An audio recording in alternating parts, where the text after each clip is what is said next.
আর একটা প্রশ্ন থাকে যে জাতির জনক একজন কেন।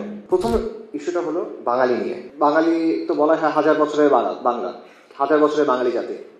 তো আপনি এটাকে কেন 1971 সালের যুদ্ধ, 71 সালে তৈরি হওয়া বাংলাদেশ রাষ্ট্রের সাথে যুক্ত করতেছেন?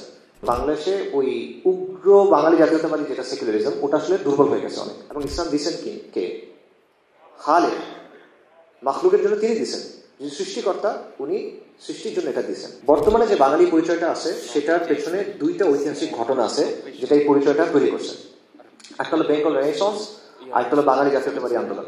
যেরকম আমরা জুলাইয়ের ক্ষেত্রেও দেখছি, জুলাইয়ের আন্দোলন কিরকম হয়েছে আপনার চোখের সামনে তো হয়েছে, পরে কিন্তু আন্দোলনের বয়ান চেঞ্জ হয়ে গেছে। বিসমিল্লাহির রহমানির রহিম, ইন্নাল হামদুলিল্লাহ ওয়াসসালাতু ওয়াসসালামু আলা রাসূলিল্লাহ ওয়া আলা আলিহি ওয়া সাহবিহি ওয়া সাল্লাম তাসলিমান কাসীরা। আম্মা বাদ, রব্বি ইশরাহ লি সাদরি ওয়া ইয়াসসির লি আমরি ওয়াহলুল উকদাতাম মিন লিসানি ইয়াফকাহু কওলি। আসসালামু আলাইকুম ওয়া রাহমাতুল্লাহি ওয়া বারাকাতুহু। আশা করি আপনারা সবাই ভালো আছেন। আসলে আমার বক্তব্যটা একটু আগে হওয়া উচিত ছিল। শেখ হামিদার পরে মুফতি তারেক ভাই যে আলোচনা করছেন, এরপর আসলে আমি একটু সংকোচ বোধ করতেছি আলোচনা করতে। তাওহীদের আলোচনা হয়ে গেছে, এরপর আসলে তেমন কিছু বলার নাই। তাও ইনশাল্লাহ বলতেছি, হালকা কথাবার্তা মনে হবে, এটার পর মনে হওয়া উচিত আসলে, বা তাও বলি ইনশাআল্লাহ তাআলা। আচ্ছা, বর্তমানে আমাদের দেশে একটা তর্ক হচ্ছে, আপনারা হয়তো দেখছেন, জাতীয় জনক নিয়ে। শেখ মুজিবুর রহমান কি বাংলাদেশের বাঙালি জাতির জনক কিনা, এটা নিয়ে একটা তর্ক হচ্ছে। এবং যদি প্রশ্ন হ্যাঁ বলেন, তখন একটা প্রশ্ন আসে যে বাঙালি তো ভারতেও আছে, পশ্চিমবঙ্গে আছে, তাদের জাতির জনককে শেখ মুজিবুর রহমান কিনা? এটা তো না, স্পষ্টতই না। এটা যদি না হয় তাহলে কেন না, আসলে পার্থক্যটা কোথায়? এটা একটা প্রশ্ন সেখানে থাকে। আরেকটা ব্যাপার হলো, এরকম একটা কথা আছে যে বাঙালি তো বলা হয় হাজার বছরের বাংলা, হাজার বছরের বাঙালি জাতি। তো আপনি এটাকে কেন 1971 সালের যুদ্ধ, 71 সালে তৈরি হওয়া বাংলাদেশ রাষ্ট্রের সাথে যুক্ত করতেছেন? হাজার বছরের বাংলা, 53 বছর আগের 71 মিলে না তো ব্যাপারটা। আরো একটা প্রশ্ন থাকে যে জাতির জনক একজন কেন? এখানে তো একাধিক জন হতে পারে। একে ফজলুল হক আছেন, সোহরাওয়ার্দী আছেন, মাওলানা ভাসানী আছেন, অথবা আপনি আরো পেছনে যান না, 71-এ আপনি আছেন কেন? আরো অনেক পেছনে যাওয়ার তো সুযোগ আছে। অনেকে সুলতান শামসুদ্দিন ইলিয়াস শাহর কথা বলেন, তাকে আপনি বলেন। এই প্রশ্নগুলো রয়ে গেছে। আবার উল্টো দিক থেকে বলা হচ্ছে যে শেখ মুজিবুর রহমানকে যদি আপনি অস্বীকার করেন, প্রত্যাখ্যান করেন, তাহলে তো আসলে বাংলাদেশ রাষ্ট্র থাকে না। মানে 71-এর মাধ্যমে তো বাংলাদেশ রাষ্ট্রটা আলটিমেটলি আসছে। তো এটা যদি আপনি আসলে অস্বীকার করেন, তাহলে বাংলাদেশ রাষ্ট্রই থাকে না, তো তাকে আপনার মানতে হবে। এটাও একটা আলাপ আছে। তো এই যে তর্কগুলা, এই তর্কটা আমরা দেখতেছি, ঠিক আছে, বাট এই তর্কগুলোর পেছনে আসলে কি আছে? এই তর্কের পেছনে অনেকগুলো ব্যাপার আছে, ইম্পর্টেন্ট অনেকগুলো ব্যাপার আছে, বাট এর মধ্যে সবচেয়ে গুরুত্বপূর্ণ ব্যাপারগুলো একটা হলো, এখানে একটা পরিচয়ের সংকট আছে। আমরা কে, আমরা কি, জনগোষ্ঠী হিসেবে আমাদের পরিচয়টা কি, এই জায়গায় একটা সমস্যা আছে, যেটা কোনো সুরাহা হয় নাই। 53 বছর পরে, 54 বছর পরে এর মধ্যে এই জিনিসটা সুরাহা হয় নাই। এই কারণে এটা নানাভাবে সামনে আসে, এবং এই জন্যই এই তর্কটা হচ্ছে। যেমন আমরা কি বাঙালি নাকি বাংলাদেশি, এটা নিয়ে কিন্তু কয়েক দশকের একটা তর্ক আছে। বাঙালি জাতীয়তাবাদ যেটা, এটা কি আসলে আমাদেরকে ধারণ করতে পারে কিনা, এটা নিয়ে প্রশ্ন আছে। মানে এটা আসলে কতটা ইনক্লুসিভ, এটা নিয়ে একটা প্রশ্ন আছে। এই যে বাঙালি পরিচয়টা, এটা নিয়ে কি আমরা একটা সভ্যতা তৈরি করতে পারবো কিনা, এটা ক্ষেত্রেও একটা প্রশ্ন আছে। আমাদের যে অস্তিত্বের সংকটগুলো আছে আমাদের সামনে, আঞ্চলিক, আন্তর্জাতিক, নিজেদের ভেতরে, এটা কি এই পরিচয়টা দিয়ে সমাধান করা সম্ভব কিনা, এই প্রশ্নগুলোর আসলে কোনো মীমাংসা হয় নাই। এবং আপনারা দেখবেন যে বাংলাদেশের সেকুলাররা এখন অনেক ধরনের আলোচনা করতেছে, সেমিনার করতেছে। এর মধ্যে একটা হলো যে ইসলাম প্রশ্ন নিয়ে। ইসলাম প্রশ্ন আসলে না, ইসলামটা তাদের একটা সমস্যা। ইসলাম সমস্যা নিয়ে তারা আসলে এটা করতেছে। কেন? কারণ যে পরিচয় তৈরি করা হয়েছে, যে সমাজ এবং রাষ্ট্র তৈরি করা হয়েছে, সেটা কিন্তু ইসলামকে অ্যাকোমোডেট করতে পারে নাই, ইসলামকে জায়গা দিতে পারে নাই বা দেয় নাই। অলরেডি আলোচনা হয়ে গেছে।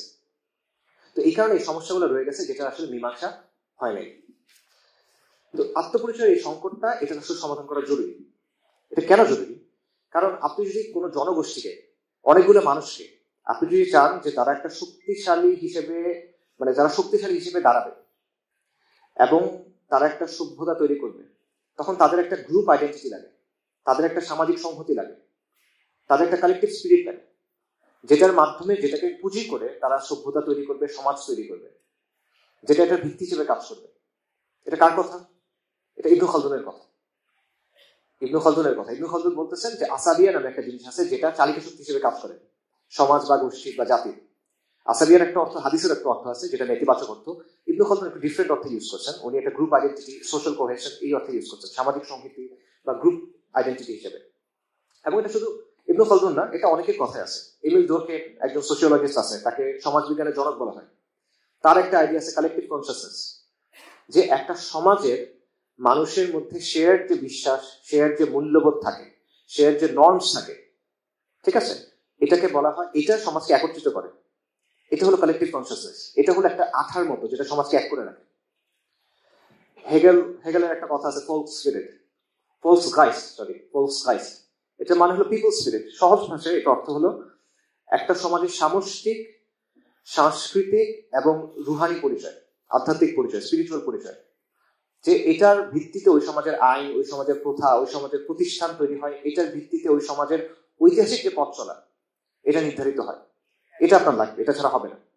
তো এই আপনি কালেকটিভ কনসিয়াসনেস বলেন, আপনি ফোলকসগাইস্ট বলেন, অথবা আপনি আসাবিয়া বলেন, এটার কোনোটা সমাধান হয় নাই।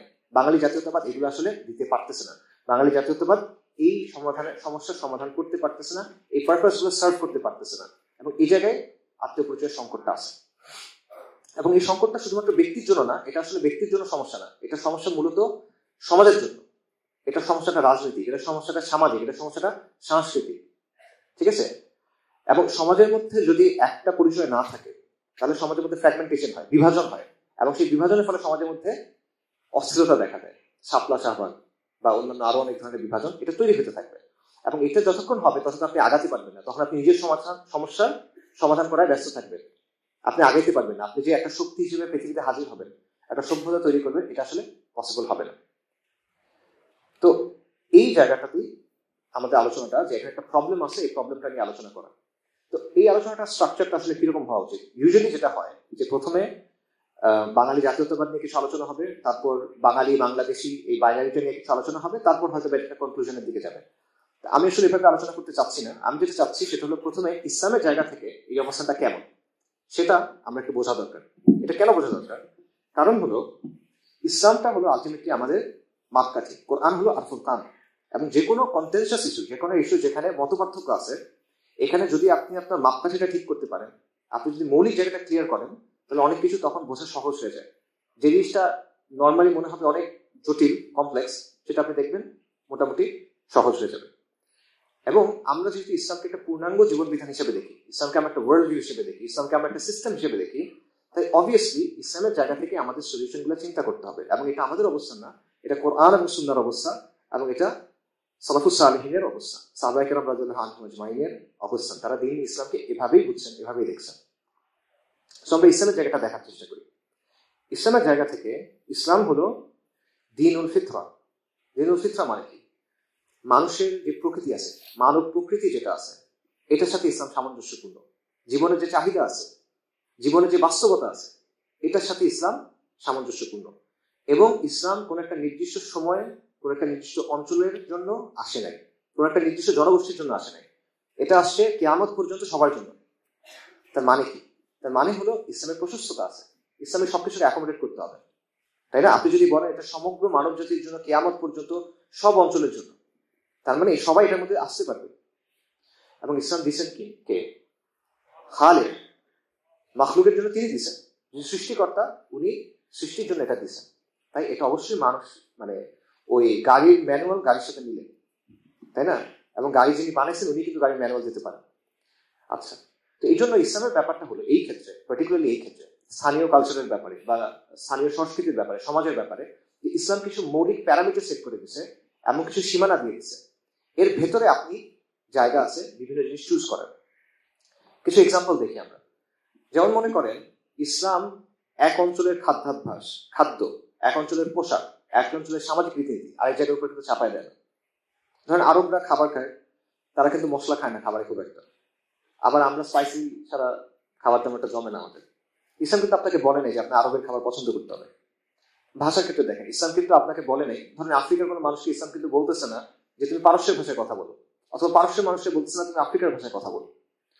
অবশ্যই কোরআনের ভাষা হিসেবে, সুন্নাহর ভাষা হিসেবে, নবী সাল্লাল্লাহু আলাইহি ওয়াসাল্লামের ভাষা হিসেবে, ইলমের ভাষা হিসেবে আরবির একটা অবশ্যই আলাদা অবস্থান আছে, কোনো ডাউট নাই।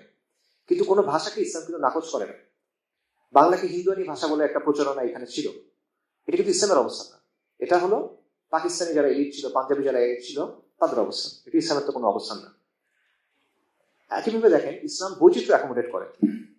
ধরেন শরীয়তের সাথে সাংঘর্ষিক যতক্ষণ পর্যন্ত কোনো কিছু না হচ্ছে ততক্ষণ পর্যন্ত যে কোনো বৈচিত্র্য ইসলাম অ্যাকোমোডেট করতে পারে। আপনি পোশাকের ক্ষেত্রে দেখেন যে টুপির স্টাইলও কিন্তু ডিফারেন্ট বিভিন্ন এলাকাতে। সেন্ট্রাল এশিয়া দেখেন, আবার আফ্রিকা দেখেন, আরব দেখেন, ভারত উপমহাদেশ দেখেন, মালয়েশিয়া দেখেন, ইন্দোনেশিয়া দেখেন, টুপির স্টাইল ডিফারেন্ট, পোশাকের স্টাইল ডিফারেন্ট, পাগড়ি বাঁধার স্টাইল ডিফারেন্ট, রাইট? কিন্তু শরীরের সীমার ভেতরে, শরীরের সীমার ভেতরে হইতে হবে, এর বাইরে যাওয়া যাবে না। জিলবাবের রং দেখেন, আরবদের ক্ষেত্রে জিলবাবের এক রকমের রং আছে, আফ্রিকানরা জিলবাবের আরেক রকম রং পছন্দ করে, খোরাসানে তারা নীল রঙের জিলবাবটা পছন্দ করে। এখানে সব এই আছে, পার্থক্য আছে, এটা প্রবলেম নেই যতক্ষণ পর্যন্ত এটা শরিয়ার ভেতরে আছে। যতক্ষণ ইভেন আর্কিটেকচারের ক্ষেত্রে, স্থাপত্যকর্মের ক্ষেত্রে, ক্যালিগ্রাফির ক্ষেত্রে আপনি দেখবেন যে পার্থক্য আছে। এই পার্থক্যগুলোর ক্ষেত্রে কোনো সমস্যা নাই, কারণ ইসলাম সবাইকে অ্যাকোমোডেট করে এবং ইসলাম শুধুমাত্র কোনো একটা নির্দিষ্ট জাতি গোষ্ঠীর জন্য আসে নাই, সবার জন্যই আসে। এবং আল্লাহ সুবহানাহু ওয়া তাআলা কি বলছেন, হুয়াল্লাযী খালাকাকুম মিন নাফসিন ওয়াহিদা, আমরা সবাই তো আদম আলাইহিস সালাম থেকেই আসি। তাই এবং নবী সাল্লাল্লাহু আলাইহি ওয়াসাল্লামের অবস্থান কি ছিল, হাদিসে কি আসছে যে আরবের উপর অনারবের কোনো প্রাধান্য নেই, মানুষের মধ্যে মাপকাঠি কি হবে, মাপকাঠি হবে তাকওয়া। সো এই জিনিসটা বোঝা দরকার যে অঞ্চল ভেদে মানুষের মধ্যে রুচি, সংস্কৃতি, মেজাজ, চিন্তা এগুলোর পার্থক্য হয় এবং এই পার্থক্যগুলোর অস্তিত্ব আপনার স্বীকার করতে হবে। এটা আপনি যদি প্রেশার দেন এটা নষ্ট হয়ে যাবে, জোর করতে পারবেন না। কাজে শরিয়ার সীমার ভেতরের থেকে আপনি যদি এটা অ্যাকোমোডেট করেন তাহলে ওটাই বেনিফিশিয়াল। এবং ইসলামী ভাবে আমরা যখন সিয়াসা শরিয়ার জায়গা থেকে চিন্তা করবো, যে উম্মাকে যখন আপনি চিন্তা করবেন যে কিভাবে তাকে রাজনৈতিকভাবে এক করা যায়, তখন এই বিষয়গুলো আপনার মাথায় রাখতে হবে, আপনি জোর করে প্রেশার দিয়ে করতে পারবেন না। সো ইসলামের অবস্থানটা হলো এটা। এখন ইসলামের অবস্থানটা আমরা বুঝছি, এবার আমরা ওই জিনিসটা দেখি যে আমাদের এখানে আত্মপরিচয় সংকটগুলো আসলে কোন কোন জায়গায়। এখন প্রথম ইস্যুটা হলো বাঙালি নিয়ে। বাঙালি নিয়ে আমাদের অবস্থানটা কি হবে, বাঙালি পরিচয়টা নিয়ে। বাঙালি পরিচয় একাধিক অর্থ হয়, এর মধ্যে কিছু অর্থ নিয়ে আপত্তি আছে, শক্ত আপত্তি আছে, আর কিছু অর্থ নিয়ে তেমন একটা আসলে আপত্তির কিছু নাই। কোন জায়গায় আপত্তি নাই? মনে করেন বাঙালি কারা? বাঙালি হলো যারা বাংলা অঞ্চলের অধিবাসী, বাঙালি হলো যারা বাংলা ভাষায় কথা বলে, বাঙালি হলো যারা পশতুন না, যারা পাঞ্জাবি না, যারা মারাঠি না, যারা আরব না, রাইট? এটা একটা এথনিক গোষ্ঠী, এই হিসেবে বাঙালি, ঠিক আছে? এই অর্থে বাঙালি বলেন, কোনো আপত্তি নেই। এবং এটার ঐতিহাসিক উদাহরণ আছে, যেমন আপনারা বালাকোটের কথা জানেন, সৈয়দ আহমেদ শহীদের আন্দোলন, শাহ ইসমাইল শহীদের আন্দোলন 1831 সালের 6 নভেম্বর, রাইট? বালাকোটের ময়দানে ওনার শহীদ হয়ে গেছেন। ওখানে অনেক বাঙালি ছিলেন, এই অর্থে বাঙালি ছিলেন। এবং এটা ঐতিহাসিক প্রমাণ পাওয়া যায়।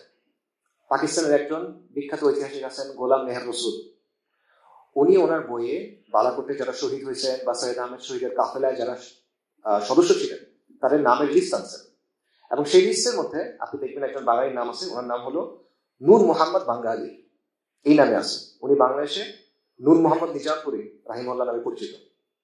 আরেকজনের নাম আছে, ওনার নাম হলো ওয়ারেস আলী বাঙ্গালী।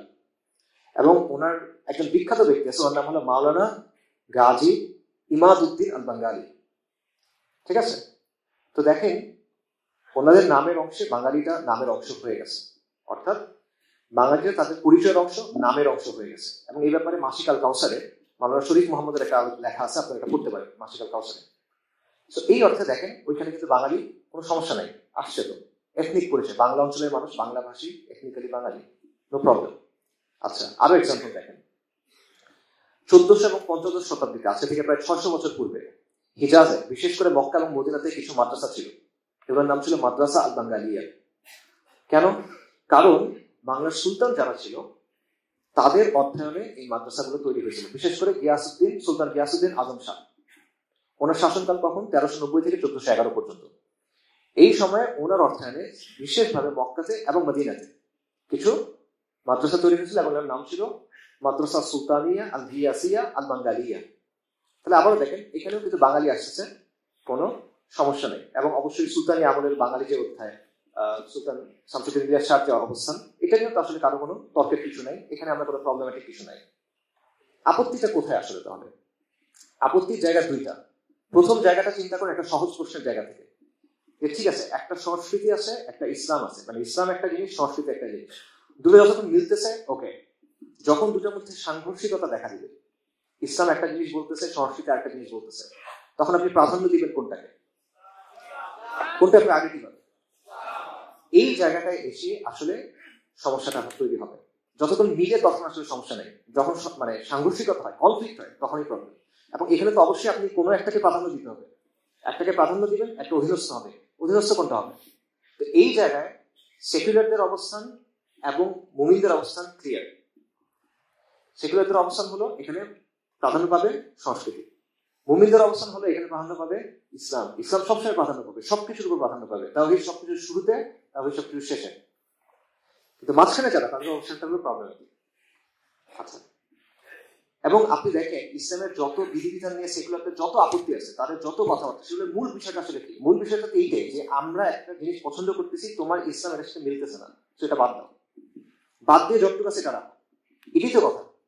আর আমাদের অবস্থা হলো এটা এক্সাক্ট উল্টাটা, যে শরিয়ার সাথে যেটা মানে সাংঘর্ষিক আছে, মিলতেছে না, এটা বাদ দাও, বাদ দিয়ে এবার তুমি যা ইচ্ছা করো, সমস্যা নাই। তুমি পিঙ্ক কালার পাঞ্জাবি করে করো, কোনো সমস্যা নেই, তাই না? শরিয়া মেনে করো, প্রবলেম নাই তো, ঠিক আছে না? তো মৌলিক পার্থক্যটা কোথায়? মাপকাঠিতে। ওদের মাপকাঠি কুফর, আপনার মাপকাঠি হতে হবে ইসলাম। অবশ্যই সুন্নাহ প্রাধান্য পাবে, এটা ভিন্ন বিষয়, আমরা হালাল ভাবে কথা বলতেছি। তো এটা ভালো মতো বোঝা দরকার যে মুসলিমদের ক্ষেত্রে সবসময় সেন্ট্রাল ডোমেইন কি, আপনার মূল মাপকাঠি কি, এটা হলো ইসলাম। অর্থনীতি বলেন, রাজনীতি বলেন, সংস্কৃতি বলেন, যে কোনো বিষয় বলেন, এখানে ইসলাম সিদ্ধান্ত দিবে, ইসলাম এগুলোকে নিয়ন্ত্রণ করবে, ইসলাম এগুলো সীমানা ঠিক করে দেবে, এগুলো ইসলামের সীমানা ঠিক করবে না। কিন্তু সেকুলারদের অবস্থা এক্স্যাক্টলি এটা উল্টাটা। এই জন্যই সংঘর্ষ হবে, এই জন্যই সংকট হবে, এটা জীবনে মানে আপনি মেলাতে পারবেন না। কারণ সে বলবে না, তুমি অর্থনীতির জন্য ইসলামকে চেঞ্জ করো, সংস্কৃতির জন্য ইসলামকে চেঞ্জ করো, সামাজিকতার জন্য ইসলামকে চেঞ্জ করো। আর আপনি বলবেন যে না, ইসলাম নিয়ন্ত্রণ করে, নিয়ন্ত্রিত হয় না, ইসলাম ঠিক করে দেবে, তুমি মানবা। ইসলামের কাছে আসতে হলে, আল্লাহর কাছে আসলে মাথা নিচু করে আসবে, মাথা উঁচু করে আল্লাহর সামনে আসতে পারবে। আচ্ছা, এটা হলো বর্তমান বাঙালি পরিচয়ের একটা সমস্যা, যে সে চায় ইসলামকে ডমিনেট করতে, ইসলামের যা কিছু বাঙালি, তাদের বাঙালি সংস্কৃতির সাথে মেলে না, এটা সে বাদ দিতে চায়। এটা হলো একটা সমস্যা। দ্বিতীয় একটা সমস্যা আছে, সেটা হলো একটু আগে আমি বাঙালি একটা সহজ সিম্পল অর্থ বললাম, যারা বাংলা ভাষী, বাংলার অধিবাসী এবং এথনিক্যালি তারা বাঙালি, তারা আরব না, পশ্চিম না, এটসেট্রা, অন্য কিছু না, তারা বাঙালি, এই অর্থে। কিন্তু এই অর্থে আসলে বাঙালি পরিচয় আজকে ইউজ হয় না। বাঙালি পরিচয়টা আসলে খুব স্পেসিফিক একটা অর্থে ইউজ হয়, একটা নির্দিষ্ট অর্থে ইউজ হয়, এবং একটা রাজনৈতিক অর্থ। এবং রাজনৈতিক অর্থ বলতে আমি ব্যাপক অর্থে রাজনীতি বুঝেছি। এবং এই যে বাঙালি পরিচয়টা তৈরি হয়েছে বর্তমানে, এবং বাঙালি সংস্কৃতি তৈরি হয়েছে, এটা সচেতন ভাবে তৈরি করা হয়েছে, এমন ভাবে যাতে এখানে ইসলাম এবং মুসলিমের স্থানটা না থাকে। সচেতন ভাবে এটা করা হয়েছে, সচেতন ভাবে আপনাকে বাদ দেওয়ার জন্য এটা তৈরি করা হয়েছে। একদম বাঙালির সংজ্ঞা থেকে শুরু করে ধাপে ধাপে ধাপে বিশাল একটা দালান কোঠা তৈরি করা হয়েছে, যেখানে আপনি ঢুকতে পারবেন না। আপনি ঢুকতে হলে আপনার পোশাক চেঞ্জ করে আসতে হবে, আপনি ঢুকতে হলে আপনার চেহারা চেঞ্জ করে আসতে হবে, এবং আপনি ঢুকতে হলে আপনার ইমানকে খুলে রেখে আসতে হবে। এবং সেটা করলেও আপনি আসলে পুরোপুরি জায়গা পাবেন না, আপনি সেকেন্ড ক্লাস সিটিজেন হিসেবে জায়গা পাবেন। তো এই পরিচয় এটা তৈরি করা হচ্ছে বাঙালি, এটা সম্প্রীতির জন্য করা হয় নাই, এটা করা হচ্ছে শোষণের জন্য, এটা ঐক্যের জন্য করা হয় না, এটা হচ্ছে নিয়ন্ত্রণের জন্য। এবং এই যে রাজনৈতিক প্রকল্পের অংশ হিসেবে এটা আসছে, এটা এতটা আষ্টে পৃষ্ঠে জড়ায় আছে, যেটা আপনি এখান থেকে বের করতে পারবেন না। মানে আপনি যদি চিন্তা করেন, ঠিক আছে, রাজনীতি আছে, একটা পরিচয় আছে, মিলে গেছে, আমি আলাদা করি, এটা করা সম্ভব না। ব্যাপারটা এতটা মানে ক্লোজলি এবং গভীরভাবে মিশে গেছে। এটা একটু আরেকটু ডিটেলে যাই আমরা। বর্তমানে যে বাঙালি পরিচয়টা আছে, সেটার পেছনে দুইটা ঐতিহাসিক ঘটনা আছে, যেটা এই পরিচয়টা তৈরি করছে। একটা হলো বেঙ্গল রেনেসান্স, আর একটা হলো বাঙালি জাতীয়তাবাদী আন্দোলন। বেঙ্গল রেনেসান্স হলো অষ্টাদশ মানে 1800 এবং 19 শতাব্দীতে কলকাতা কেন্দ্রিক একটা মুভমেন্ট ছিল, বাংলার নবজাগরণ বলা হয়। ভারত বাঙালি মানে বাংলাভাষী উচ্চবর্ণের হিন্দুদের মধ্যে মূলত এটা একটা সামাজিক আন্দোলন ছিল, একটা সংস্কার আন্দোলন ছিল। এবং এটার মাথাদের নাম আপনারা সবাই জানেন, রামমোহন রায়, দেবেন্দ্রনাথ ঠাকুর, ঈশ্বরচন্দ্র বিদ্যাসাগর, বঙ্কিমচন্দ্র চট্টোপাধ্যায়, পরবর্তীতে আরো অনেকে। এটা হিন্দু সমাজের ভিতরে একটা সমাজ সংস্কার আন্দোলন ছিল, এটা হইতেই পারে, কিন্তু যেহেতু এটা হিন্দু সমাজের ইন্টারনাল একটা আন্দোলন ছিল, এই কারণে তারা বাঙালি সংস্কৃতির যে চেহারাটা নিয়ে আসছে, বাঙালি সংস্কৃতির যে ধারণাটা নিয়ে আসছে, ওটা প্রভাবিত সেটা কি দিয়ে? হিন্দু ধর্ম দিয়ে। হিন্দু ধর্মের যে আচার আছে, অনুষ্ঠান আছে, পুরাণ আছে, মিথোলজি আছে, সেইটার প্রভাব পড়ছে সেখানে। এবং এটা বেসিক্যালি হিন্দু ধর্মের একটা সাংস্কৃতিক রূপ হিসেবে সামনে আসছে। ঠিক আছে? এই জন্য দেখবেন অনেকে বলে, আগেই কথাগুলো শোনা যেত না, এখন কিছুটা শোনা যায়, যেটা বাঙালি জাতীয়তাবাদ বলা হয় এটা আসলে হিন্দু জাতীয়তাবাদ, এটা অনেকে বলে। তো বেসিক্যালি তারা হিন্দু ধর্মের একটা সাংস্কৃতিক রূপ প্রকাশ করছে বাঙালি পরিচয়ের মাধ্যমে, এবং সচেতন ভাবে এটা ছিল হিন্দু ঘনিষ্ঠ বা হিন্দু এডজেসেন্ট। ঠিক আছে? তো এইখানে ইসলাম এবং মুসলিমের তেমনটা আসলে কোনো জায়গা নেই। পাশাপাশি তাদের আরেকটা ইন্সপিরেশন ছিল এগুলোর পেছনে, এটা রেনেসান্স থেকে বুঝবেন, ইউরোপ। যে ইউরোপের আদলে আমাদের পুনর্গঠন করতে হবে, ইউরোপের চিন্তা গ্রহণ করতে হবে। ঠিক আছে? তো তারা ব্যাপকভাবে ইউরোপিয়ান এনলাইটমেন্টের চিন্তাধারা প্রভাবিত ছিল। এবং এটার ফলে কি হয়েছে, এই বেঙ্গল রেনেসার ফলে যে বাঙালি বাবু শ্রেণী পরবর্তীতে এই চিন্তাটা গ্রহণ করছে, তারা মুসলিম সমাজকে কিভাবে দেখছে, বা ইন জেনারেল ভারতের হিন্দুরা, হিন্দু সমাজ মানে অবিভক্ত ভারতের হিন্দু সমাজ কিভাবে মুসলিমদের দেখছে, এটা একটা প্রমাণ পাওয়া যায় আবুল মনসুর আহমেদ রচিত আমার দেখা রাজনীতি 50 বছর বইটাতে। উনি ওখানে বলতেছেন, যখন ব্রিটিশ বিরোধী আন্দোলন হচ্ছে তখন হিন্দু এবং মুসলিম একসাথে হয়ে আন্দোলন করবে, এরকম একটা চিন্তা ছিল, বা হয়েছেও অ্যাকচুয়ালি। তো তখন মুসলিম নেতারা কি চাচ্ছিল? তারা চাচ্ছিল ফেডারেশন হোক, মানে হিন্দু পলিটিক্যাল পার্টি মুসলিম পলিটিক্যাল পার্টির একটা ফেডারেশন হোক, মিলন হোক। আর হিন্দুরা চাচ্ছিল ফিউশন হোক। ফিউশন মানে কি? ফিউশন মানে হলো মিশ্রণ হোক, মিশে যাওয়া হোক। ঠিক আছে? একটা হলো আপনি একসাথে আসছেন, আর একটা হলো আপনি মিশে গেছেন। এবং মিশে যাওয়াটা কেমন? হিন্দু মুসলিম মিশে গেছে এমন না, মুসলিমরা হিন্দুদের মধ্যে মিশে যেতে হবে। হিন্দুদের চাওয়াটা ছিল এটা, যেভাবে শিখরা মিশে গেছে, যেভাবে জৈনরা মিশে গেছে। অর্থাৎ আবুল মনসুর আহমেদ বলতেছেন যে তাদের চাওয়া ছিল আপনি খালি হিন্দুস্তানের মুসলিম হইলে হবে না, আপনাকে হিন্দু মুসলিম হইতে হবে। ঠিক আছে? এবং উনি বলছেন যে প্রোগ্রেসিভ যারা, রবীন্দ্রনাথের মতো সোকল প্রোগ্রেসিভ যারা, তারাও আসলে এই চিন্তা থেকে বের হতে পারে নাই। এখন পার্থক্যটা চিন্তা করেন, রাজা রামমোহন রায়দের আন্দোলন সমাজ সংস্কার যখন চলতেছে, ওই কাছাকাছি সময়ে কিন্তু মুসলিম সমাজেও সমাজ সংস্কার আন্দোলন হয়েছে। কারা করছেন? শাহুলিল্লাহ মহাদ্দেস সিরাজী করছেন, তাই উনি আন্দোলন, ফরাইজি আন্দোলন, এরকম নানা আন্দোলন হয়েছে। তাদের আন্দোলনের ভিত্তি কি ছিল? ইসলাম ছিল, শরিয়া ছিল, সালাফুস সালেমের বুঝ ছিল, ইমামদের বুঝ ছিল। তো দেখেন, এবং তাদের মধ্যে বিভিন্ন বিষয়ে মত পার্থক্য ছিল, কিন্তু দেখেন তারা সবাই কিছু জায়গায় একমত যে সমাজ থেকে বিদআত দূর করতে হবে, সমাজ থেকে শিরক দূর করতে হবে, ইসলামের শরিয়ার উপর ফেরত আসতে হবে, ইত্যাদি ইত্যাদি। তো দেখেন হিন্দু সমাজের সংস্কার আন্দোলন এবং মুসলিম সমাজের সংস্কার আন্দোলন অ্যাকচুয়ালি আসলে ডিফারেন্ট ছিল, আলাদা ছিল, দুটো এক জিনিস না। এরপরে যেটা আসলো সেটা হলো বাঙালি জাতীয়তাবাদী আন্দোলন 60-এর দশকে এবং 70-এর দশকে, 50-এর দশকে কিছুটা, যেটার মাধ্যমে আলটিমেটলি আলাদা হইল বা বাংলাদেশ রাষ্ট্রের জন্ম হইল। এবং এই আন্দোলনটাও সচেতন ভাবে বাঙালি পরিচয়টা এমন ভাবে তৈরি করলো যেন এটা মুসলিম পরিচয়ের বিরুদ্ধে দাঁড় করানো যায়। সচেতন ভাবে তারা এটা করলো, এবং তারা বাঙালির ধারণাটা নিল থেকে, বেঙ্গল রেনেসান্স থেকে। কেন করলো? কারণ পাকিস্তান রাষ্ট্রটা তৈরি হয়েছিল ইসলামের নামে। পাকিস্তানের স্লোগান ছিল কি? পাকিস্তান কা মতলব क्या? লা ইলাহা ইল্লাল্লাহ। পরবর্তীতে পাকিস্তান এটুকু থাকে না। পাকিস্তানের নাবাগ আর্মি এবং তাদের যে এলিট যারা আছে, পলিটিক্যাল এলিটস, তারা পাকিস্তানের যে সম্ভাবনা সেটাকে কবর দিচ্ছে, এটা ভিন্ন আলোচনা। বাকি পাকিস্তান হয়েছিল কিন্তু এই নামে।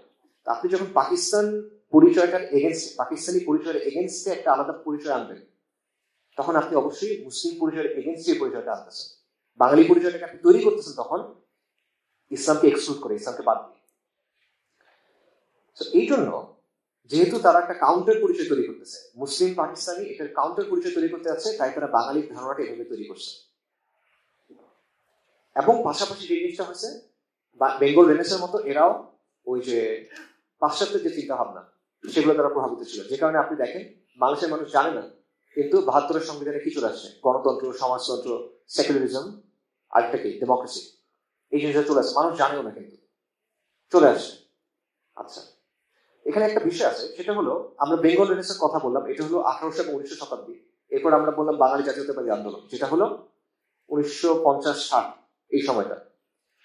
একটা পশ্চিমবঙ্গ, একটা এখানে সময়ের একটা পার্থক্য আছে, সময়ের একটা জায়গার একটা পার্থক্য আছে। এটা যোগসূত্র কি?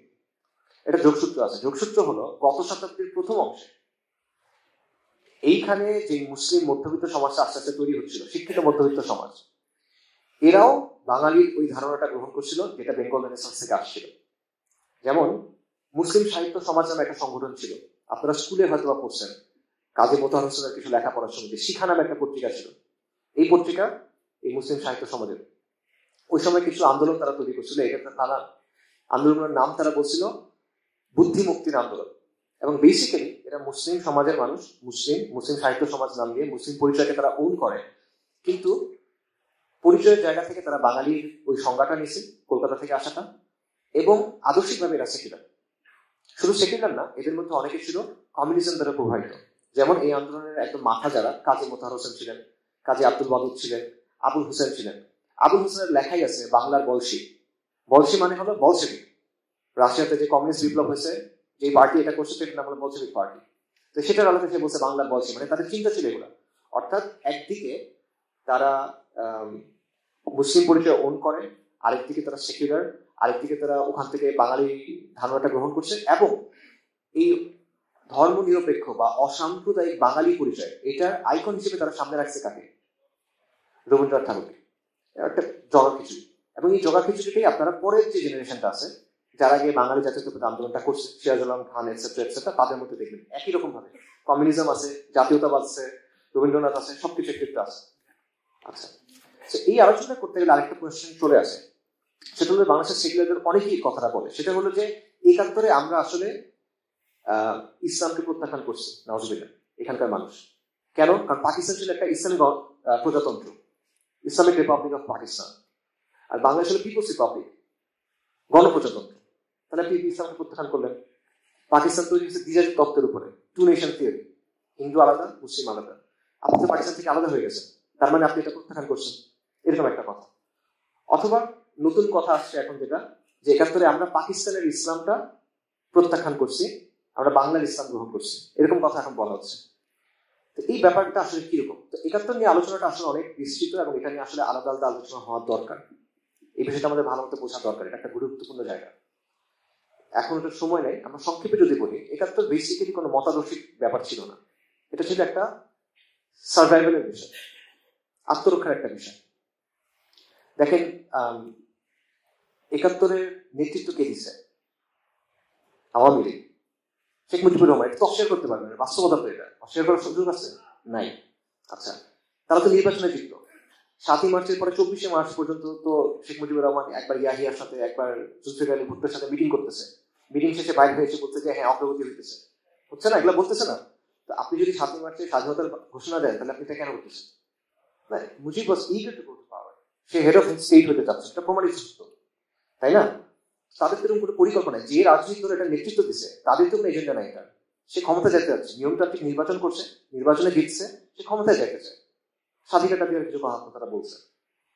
তো পাকিস্তান আর্মি পাওয়ার হস্তান্তর করে নাই, পাকিস্তানি এলিট চায় নাই হস্তান্তর করতে, তারা ক্র্যাকডাউন করছে, মানুষ বাধ্য হয়ে তখন রিভোল্ট করছে। এটা মতদর্শিক কিছু না, এটা একটা সার্ভাইভালের বিষয়। আপনি আত্মরক্ষার জন্য এখানে যুদ্ধ করছেন। তো এখানে এটা বলার কোনো সুযোগ, অবশ্যই এখানে এটা সত্য কথা যে ছাত্রদের মধ্যে কিছু অংশ ছিল, সিরাজুল আলম খান টাইপের যারা ছিল, নিউক্লিয়াস বা এই টাইপের যারা ছিল, যে তারা অনেক আগে থেকে চিন্তা ভাবনা এরকম ছিল তাদের। ছাত্রদের মধ্যে কিছু ছিল, জাতীয়তাবাদীদের মধ্যে কিছু এরকম ছিল, কমিউনিস্টের মধ্যে ছিল, এটা বাস্তবতা। বাট তারা কিন্তু ছাত্রদের মধ্যে মেজরিটি না। তো পুরা দেশ প্রত্যাখ্যান করছে বা এক্সেপ্ট, এগুলো বলার আসলে তেমন কোনো সুযোগ নেই। এবং পাশাপাশি এখানে অবভিয়াসলি ইন্ডিয়ার বিভিন্ন ম্যাশিনেশন ছিল, ইন্ডিয়ার বিভিন্ন গেম ছিল, তাদের বিভিন্ন চাল ছিল, এগুলো বাস্তবতা। কিন্তু স্টিল এটা বলার আসলে কোনো সুযোগ নাই যে এই জিনিসটা এর মাধ্যমে বাংলাদেশের মানুষ সেকুলারিজমকে গ্রহণ করে নিয়েছে, এটসেট্রা এটসেট্রা। এবং এটা প্রমাণিত আছে, এটা নিয়ে অনেক রিসার্চও আছে। একটা রিসার্চ বলি, সেটা হলো হাওয়ার্ড শুমান নামে একজন সোশিওলজিস্ট আছেন, ইউনিভার্সিটি অফ মিশিগানের প্রফেসর ছিলেন। ১৯৭২ সালে ওনার একটা পেপার বের হয়েছে, সেখানে উনি একটা জরিপের ফলাফল তুলে ধরছেন। এই জরিপটা উনি পূর্ব পাকিস্তানে করছিল ১৯৬৪ সালে। এই জরিপের উদ্দেশ্য ছিল যে তৎকালীন পূর্ব পাকিস্তানের বাঙালি যারা, তারা বাঙালি জাতীয়তাবাদকে কিভাবে দেখে। তো এই জরিপে তারা কোয়েশ্চেন করছিল ৪টা। জরিপে তারা ১,০০১ মানুষের ইন্টারভিউ নিছে, বেশিরভাগই হলো চাষি অথবা শ্রমিক। তো তাদেরকে জিজ্ঞেস করছে যে আপনি কি নিজেকে পাকিস্তানি বলেন, আপনি কি নিজেকে বাঙালি বলেন, নাকি আপনি কোনো জেলা বা বিভাগের মাধ্যমে নিজের পরিচয় দেন, মানে আপনি নিজেকে কি বলে পরিচয় দেন, এটা ছিল প্রশ্নটা। তো উনি দেখছেন যে ৪২% বলতেছে যে আমি কুমিল্লার লোক বা আমি নোয়াখালীর লোক, মানে সে তার জেলা বা বিভাগ দিয়ে পরিচয় দিচ্ছে। আর ৪৮% বলতেছে আমি পাকিস্তানি। ঠিক আছে, অল্প কিছু মানুষ বলছে যে তারা ঠিক আছে আমরা বাঙালি, প্রথমে আমরা বাঙালি, এবং এরাও বাঙালি পরিচয়ের সাথে ইসলামের কোনো সংঘাত দেখে নাই। অর্থাৎ ওই যে আমাদের গবেষক হাওয়ার্ড শুমেন, সে কনক্লুশন টানতেছে বা উপসংহার টানতেছে যে পূর্ব বাংলার সাধারণ মানুষ তারা ইসলাম এবং বাঙালি পরিচয়ের মধ্যে কোনো সংঘাত দেখে নাই, এখানে তারা কোনো প্রবলেম দেখে নাই। এবং 71 সালে যে যুদ্ধ, এটা ছিল একটা ন্যাচারাল রিয়াকশন। আচ্ছা, এবং এই যে ব্যাপারটা যে বাঙালি পরিচয়ের সাথে একটা সাংঘর্ষিকতা ইসলামের, এই জিনিসটা সাধারণ মানুষের মধ্যে ছিল না, এটা ছিল শহুরে শিক্ষিত অল্প কিছু মানুষের মধ্যে।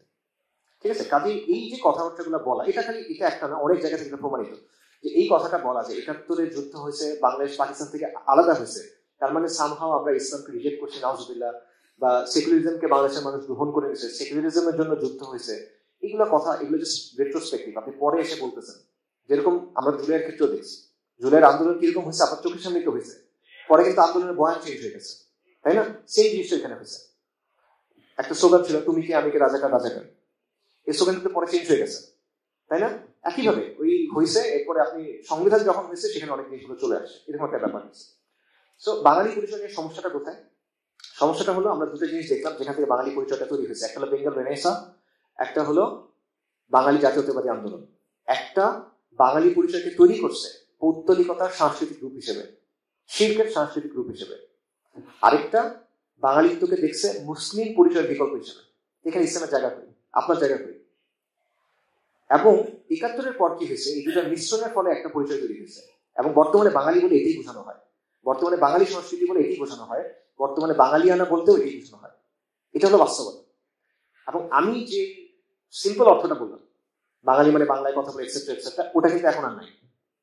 তো এই পরিচয়টা আমরা গ্রহণ করতে পারবো না, সম্ভব না আসলে নেওয়া, নানা কারণে সম্ভব না। আকিদাগত কারণে প্রথমত নেওয়া সম্ভব না, ঐতিহাসিক কারণে, সামাজিক কারণে, রাজনৈতিক কারণে এটা নেওয়া সম্ভব না। এবং এই যে বাঙালিত্ব যেটা আছে, এটা আপনি ইসলামাইজ করতে পারবেন না, এটা পসিবল না। কারণ কি, বাঙালিত্বের দুইটা অংশ আছে, একটা হলো পাশ্চাত্য প্রভাবিত যেটা এনলাইটেনমেন্টের প্রভাব, যেটা লিবারেল সেকুলারিজমের প্রভাব, আরেকটা হলো পৌত্তলিকতার ধর্ম, পৌত্তলিকতার যে মিথোলজি সেটা প্রভাব। এই দুটো নিয়ে কি করবেন আপনি এখন? এটা থেকে আপনি কি সরাবেন, কি রাখবেন, কি বাদ দিবেন? ওই যে ঠক মাসে গা উজাতে একটা কথা আছে, থাকবে নাকি সেটা? আচ্ছা, তো ওই সিম্পল অর্থ আর নাই। এই জায়গাতে আসলে আমাদের ওই বাঙালিত্বটা আছে, যেটা আসছে কলকাতা হয়ে ওই ঢাকা ইউনিভার্সিটি হয়ে, এই বাঙালিত্বটা আমাদের কাছে আছে। এখন এটার বিপরীতে আপনি কি করবেন? এই পরিচয় দিয়ে তো হচ্ছে না, আমরা শুরুতেই বললাম যে এই পরিচয় দিয়ে আপনার আসাদিয়া তৈরি হবে না, এটা দিয়ে আপনার ফোক স্পিরিট হবে না, এটা দিয়ে আপনি পারতেছেন না, এটা আসলে হচ্ছে না। আপনি কি করবেন? আপনি বিকল্প পরিচয় নির্মাণ করবেন। তো বিকল্প কি হবে? তো এটার কিছু প্রস্তাবনা আছে, বিকল্প কি কি হবে। একটা হলো আপনাদের এলাকার সাথে জড়িত লালন পন্থা, এটা একটা প্রস্তাবনা আছে। আরেকটা আছে কামালি পন্থা, এটা লালন পন্থার ছোট ভাই টাইপের মনে করেন। আরেকটা হলো যে আরো পিছনে যাওয়া, সুলতানি আমল টামল এসব দিকে যাওয়া। আমার প্রস্তাবনা হলো বা আমার মত হলো এগুলো কোনোটাই আসলে বায়াবল না, এগুলো কোনোটাই আসলে আলটিমেটলি টিকবে না, এগুলো কোনোটা দিয়েই ওই পারপাস সার্ভ হবে না যেটা আপনি চাচ্ছেন বা আমাদের প্রয়োজন যেটা। ঠিক আছে, আমি একটা একটা করে বলি। লালন পন্থার ব্যাপারটা কি, এটা আমার চেয়ে আপনারা হয়তো আরো ভালো জানবেন। সেটা হলো যে লালনকে ইউজ করে এক ধরনের লোকায়ত ইসলাম বা এই টাইপের বাংলার ইসলাম টাইপের কিছু একটা তৈরি করার একটা চেষ্টা আছে। সেটা কি? সেটা হলো এটা নামে ইসলাম কিন্তু এটা সেকুলারিজম, কিন্তু এটা সাংস্কৃতিক ভাবে ইসলামের কিছু মুসলিম কিছু বিষয় ধারণ করবে, সাংস্কৃতিক ভাবে এটা মুসলিম কিছু বিষয় ধারণ করবে, আলটিমেটলি এটা সেকুলারিজম। ঠিক আছে, তো এটা তৈরি করা কেন জরুরি? এটা জরুরি এই জন্য কারণ বাংলাদেশে ওই উগ্র বাঙালি জাতীয়তাবাদী যেটা সেকুলারিজম, ওটা আসলে দুর্বল হয়ে গেছে অনেক। শাহবাদী সেকুলারিজম যেটাকে বলা হয়, এটা অনেক দুর্বল হয়ে গেছে। এটার সাথে এই আওয়ামী জাহিলিয়াতের যে সম্পর্কটা, আওয়ামী জাহিলিয়াত পড়ে গেছে এখন, তো ওই জন্য এটা দুর্বল হয়ে যাচ্ছে, এটা স্বাভাবিক। তো এটার জায়গায় আপনি যদি সেকুলারিজমকে টিকায় রাখতে চান, নতুন কিছু আনতে হবে আপনার। এই জন্য ওই উগ্র বাঙালি জাতীয়তাবাদের বা নর্মাল বাঙালি জাতীয়তাবাদের আইকন কে, এটা একটা আইকন আছে কিন্তু, একটু আগে বলছি রবীন্দ্রনাথ ঠাকুর, তো তাকে দিয়ে এখন হচ্ছে না, এখন আপনার অন্য কাউকে আনতে হবে। এই জায়গায় একটা আইকন কি হইতে পারে? তো এখানে লালন একটা ভালো অপশন, সে এরকম একটা আইকন হয়ে উঠতে পারে, এটা অনেকের চিন্তা আর কি। কেন? কারণ দেখেন যে লালনের এটা সেটা স্থানীয় সংস্কৃতি আছে এই জায়গার, আবার এটা সেকুলার। লালনের অনুসারী যারা আছে এদের মধ্যে দেখবেন যে আপনারা জানেন, আপনাদের এখানে আপনারা ভালো মতো জানেন, একটা মিস্টিসিজম আছে, সমন্বয়বাদ আছে, হিন্দু আমি মন্দিরে আছি, মসজিদেও আছি, পবিত্রতায় আছি, পতিতার মধ্যেও আছি, এই টাইপের হিসেবে আমি হিন্দু, আমি মুসলিম, সনাতনী, এই সবকিছু আছে এখানে, তাই না? এটা খুব ভালো, ইনক্লুসিভ, অনেক বেশি ইনক্লুসিভ। তো এই ধরনের জিনিসপত্র আধুনিক মানুষের কাছে খুব ভালো লাগে। কোনো কমিটমেন্ট নাই, কিন্তু অনেক গভীর মনে হয় কথাগুলো ফেনার মতো। এটা চমৎকার, খুব স্পিরিচুয়াল কথাবার্তা। আচ্ছা, স্পিরিচুয়াল। আচ্ছা, এই কারণে সেকুলার কাঠামো টিকায় রাখার জন্য এবং মুসলিম যে জনগোষ্ঠী আছে তাকে সেকুলারিজম কাজে লাগানোর জন্য রবীন্দ্রনাথকে রেখে কাজ হচ্ছে না, আপনি লালনকে নিয়ে আসেন। এটা হলো লালন পন্থার মূল বক্তব্য। কিন্তু আলটিমেটলি যেহেতু সে আবারও ইসলামকে আসলে এক্সক্লুড করতে চায়, সে দেখানোর জন্য কিছু অংশ আনতে পারে। আলটিমেটলি সে তো চায় যে ইসলাম যেন এখানে গালেব না হয়। এই জন্য সে দেখবেন ওই সেকুলারিজম যে কাজগুলো করতে, এটা সে একই কাজ করে। সেও আপনাকে বলে যে তুমি বাংলার ইসলাম পালন করো, ওইটা করতে পারবে না, আরবেরটা পারবে না, মানে শরিয়া পালন করতে পারবে না, তুমি মাজারটা পালন, এটা সে বলে। এবং সে বলে যে আপনি যখন ইরান তুরানের ইসলাম চলবে না, আফগানিস্তানের ইসলাম চলবে না, এইখানের ইসলাম চলতে হবে, পাকিস্তানের ইসলাম চলবে না, উত্তর ভারতের ইসলাম চলবে না। উত্তর ভারত মানে বুঝছেন তো, দেওবন্দের ইসলাম। উত্তর ভারত মানে ইউপি থেকে দেওবন্দ, সাহারানপুরে। আচ্ছা, ওইটাও চলবে না, পাকিস্তানের একটাও চলবে না, আরবেরটাও চলবে না। কি চলবে? লালনেরটা চলবে, মানে সেকুলারিজম।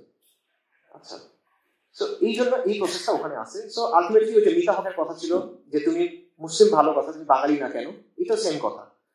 এই তুমি ইসলাম ভালো কথা, বাংলার ইসলাম না কেন, আরবের ইসলাম কেন? এটা হলো বাঙালিয়ানা 2.0 আপগ্রেডেড ভার্সন, আর কিছু না, সেম জিনিস। আরেকটা আছে, সেটা হলো কাওয়ালি পন্থা। এটা হলো মনে করেন এটার ব্যবহারিক রূপ। সেটা হলো যে কি করব, যে আমরা কালচারালি কিছু জিনিসপত্র করবো ইসলাম, কি করবো, আমরা কাওয়ালি করবো, আমরা মিলাদ মাহফিল করবো অনেক বেশি বেশি করে, ঠিক আছে? এবং এটা আমরা কি কি দিয়ে করবো, এটা আমরা সংস্কৃতি, এটা আমাদের পূর্বপুরুষের আমল। এবং আপনি তো একটা বিকল্প দিতে হবে, ওরা কনসার্ট করতেছে, আপনি কাওয়ালি করে ফেলেন, এটা খুব চমৎকার একটা বিকল্প হয়ে যাবে, ঠিক আছে? এই টাইপের জিনিসপত্র। এবং এখানে তাদের যত, আপনি যদি এটার বিরোধিতা করেন যে না এটা তো শরীয়ত জায়গা থেকে করা যাচ্ছে না, গান বাজনা করতেছে, কি আসলে বিদা হচ্ছে, এগুলো কেন করছে না, তখন বলতে হবে যে আপনি ওই যে আবার মৌলবাদী, উগ্রবাদী, অথবা নতুন টার্ম যুক্ত হয়েছে সামাজিক ফ্যাসিবাদ, এটা বললাম। সো মোরালেস একই জিনিস, বাট জাস্ট একটু প্রেজেন্টেশন একটু ডিফারেন্ট। এবং এখানে প্রেজেন্টেশন দেখেন তারা যুক্তিগুলো কিরকম, যে মাজারগুলো 1000 বছর ধরে আমাদের বাবারা মাজারে গেছে, আমাদের অঞ্চলের সাথে জড়িত, মিলাদ এখানে জড়িত। এবং তুমি অতি বিশুদ্ধতাবাদী হয়েও না, এত বিশুদ্ধতাবাদী হলে তো তুমি পারবা না। আসলে লোকজন সব কনসার্টে চলে যাচ্ছে, তুমি কাওয়ালিতে নিয়ে আসো তাকে, মানে এটা তো হবে না, তুমি কোরআন পড়লে তো হবে না, কনসার্টে যাচ্ছে, এরকম কথা হচ্ছে। এবং আরো অনেক কিছু যুক্ত হয়েছে। এবার আমরা যেটা দেখতেছি যে পূজায় যেতে হবে, কারণ একটা সংস্কৃতি। ছোটবেলায় আমি পূজায় যেতাম, আমার এক ফ্রেন্ড ছিল, ওর সাথে পূজা মণ্ডপে গিয়ে নাচতাম। আমার পাশে পাশে এক হিন্দু বড় বোন ছিল, খুব ভালো ছিল, পূজায় সাজতো, আমার ক্রাশ ছিল। এখন পূজা মণ্ডপের কাজ দিয়ে গেলে ওদের কথা মনে পড়ে, করোনার সময় মারা গেছে, খুব আবেগী একটা গল্প, যে চলো আমরা এখন এত কিছু করে কি হবে, চলো আমরা একটু পূজায় যে শুভেচ্ছা জানাই আসি। এই জিনিসটা, এই বিষয়গুলো আছে। তো পাশাপাশি আরেকটা ব্যাপার আছে, এটা অনেকে, এটা কিছুটা কম, এটাও তাও কিছু মানুষ চেষ্টা করে। সেটা হলো যে ঠিক আছে, পরিচয় তৈরি করতে হবে, এটার জন্য আমরা 71-ও যাবো না, 47-ও যাবো না, আমরা আরো পিছিয়ে চলে যাবো, আমরা যাবো সুলতানি আমলে, ঠিক আছে? তো সুলতানি আমলে যাওয়ার সমস্যা নেই, বাট প্রবলেমটা হলো এদের ক্ষেত্রে শরিয়ার ব্যাপারে তাদের কোনো তোয়াক্কা নেই, হালাল হারামের ক্ষেত্রে তাদের কোনো তোয়াক্কা নেই, তারা জাস্ট সাংস্কৃতিক একটা বিষয় হিসেবে এটা নিয়ে আসতেছে। তো তবে আমি ব্যক্তিগতভাবে মনে করি তাদের অবস্থান বাকি দুটার চেয়ে ভালো, লালন পন্থা কাওয়ালি পন্থার চেয়ে বেটার। বাট আলটিমেটলি আপনি নেক নিয়তে ভুল কাজ করলে কাজটা ভুলই থাকে, শরিয়ার জায়গাটা ক্লিয়ার থাকতে হবে, যেটা আমরা এই জন্যই ওই বিষয়টা আগে বললাম। তো কালচারালি মুসলিম আইডেন্টিটি, ইসলামকে ছাড়া তো কোনো মুসলিম আইডেন্টিটি হয় না। আপনি তো ইসলাম ধরে মুসলিম আইডেন্টিটি হতে হবে, আপনার শরিয়া ধরে তো মুসলিম আইডেন্টিটি হবে, এটা বাদ দিতে হবে না। আচ্ছা, তো এই ধরনের সবগুলো চেষ্টায় একই ধরনের সমস্যা আছে, সেটা হলো এগুলো ফিজিবল না। এখন ইসলামের জায়গা থেকে একটা আপত্তির জায়গা আছে, আর এগুলো ফিজিবিলিটির একটা ইস্যু আছে। ইসলামের জায়গা থেকে আপত্তিটা কি? ইসলামের জায়গা থেকে আপত্তি হলো যে পূর্বপুরুষরা করে আসছে, 1000 বছর ধরে মানুষ করে আসছে, অমুক লোক করে আসছে, এগুলো তো কোনো দলিল না। এটা কি? এটা কোনো ভ্যালু নাই তো। ইব্রাহিম আলাইহিস সালাম এসে কি করছেন, মানে কোটি মানুষের আবেগ কোনো একটা বিষয়ের সাথে জড়িত, তার মানে এটা সঠিক হয়ে গেছে না? হয়নি। অতীতের মুসলিমরা কোনো একটা কাজ করছে, হ্যাঁ, ভুল কাজ করলে ভুল, ঠিক কাজ করলে ঠিক, অতীতের মানুষ করলে তো সঠিক হয়ে যাবে না। শরিয়ার সাথে সাংঘর্ষিক যে কোনো কিছু পরিত্যাগ, সেটা যেই করুক, যখনই করুক। এবং ইমাম মালিক রাহিমাহুল্লাহর একটা উক্তি আছে, আপনারা অনেকে শুনছেন। তিনি বলছেন যে প্রত্যেক ব্যক্তির কথা গ্রহণ করা যাবে অথবা বর্জন করা যাবে, একমাত্র মদিনাতে যিনি শুয়ে আছেন ওনার কথা ছাড়া। সাল্লাল্লাহু আলাইহি ওয়াসাল্লাম, রাসূলুল্লাহ সাল্লাল্লাহু আলাইহি ওয়াসাল্লাম কথা বলছেন। এবং আপনারা দেখেন যে আমাদের মাপকাঠি তো এইটি, সবসময় তো এইটি মাপকাঠি। ইব্রাহিম আলাইহিস সালাম কি করছেন? বাবাদের তৈরি মূর্তি ভেঙে গেছেন না ইব্রাহিম আলাইহিস সালাম? তারপরে হুদ আলাইহিস সালাম, সালিহ আলাইহিস সালাম তার কমের বিরুদ্ধে গেছেন না? ঈসা আলাইহিস সালাম কি করছেন? তার সমাজে যে লোকজ ধর্ম পালন হইত এবং ওই সময়কার যারা আলেম ছিল, মানে শুরু ছিল যারা, দুজনের বিরুদ্ধে গেছেন। এবং কোরআনে আল্লাহ সুবহানাহু ওয়া তাআলা বলছেন যে যখন মানুষকে বলা হয় যে তোমরা আল্লাহ যা নাজিল করছে সেটার দিকে আসো এবং রাসূলুল্লাহ যেটার দিকে ডাকতেছেন সেটার দিকে আসো, তখন তারা কি বলে? ক্বালু হাসবুনা মা ওয়াজাদনা আলাইহি আবানা, আমাদের বাবারা যেটার উপর ছিল আমরা এর উপর থাকবো, তাই না? তো পূর্বপুরুষের এই অনুসরণ করতে ইসলাম মানে কোরআনই নাকচ করে দিচ্ছে, আল্লাহ আযজা ওয়া জাল্লা নাকচ করে দিচ্ছেন। তো এটা তো কোনো যুক্তি হতে পারে না।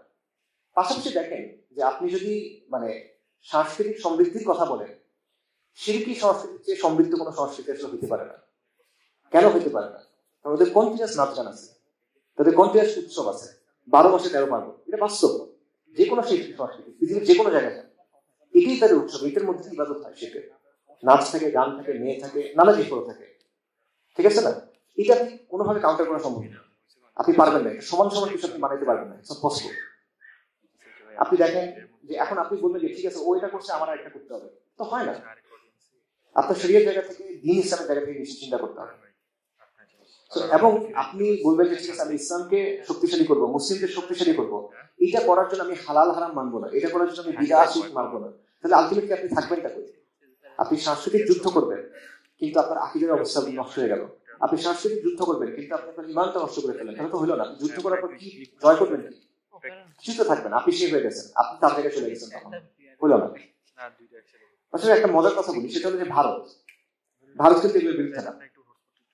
ভারতে 2022 সালে বাংলাদেশের যে হাই কমিশনার ছিল দোরাইস্বামী, বিক্রম কুমার দোরাইস্বামী, উনি একটা বক্তব্য দিচ্ছেন যে সুফিবাদের মাধ্যমে বাংলাদেশে এবং ভারতের একটা গভীর সম্পর্ক আছে এবং ভারত সরকার কিন্তু আজমিরে গিলাফ দেয় এবং ওরা মাইজভান্ডারেও গিলাফ দেয়, তখন বলছে।